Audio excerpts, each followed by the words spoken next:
arangije aritsirikisha. Gusikuza ibyo ari byo.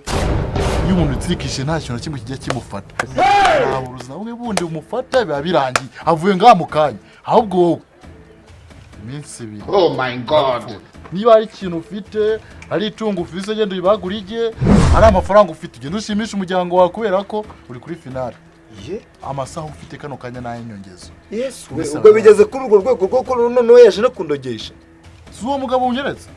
Si uvuze ko bitwa Puisa. Basi yatwara umudamu wanjye ngiye akandika. Okay, ngambira ikintu wumva nakora kugira ngo ngiye ahubwo muroge ngiye nsirike. Ikintu wakora usibye kujya imitungo ufite aho hafi kugira ngo upfuyisigara ikindi se. Umugabo yamaze kwitsekisha. Rukumva yamaze kurugesha aho agomba kurugesha. Kandi ngo nzapfa mu minsi ngahe.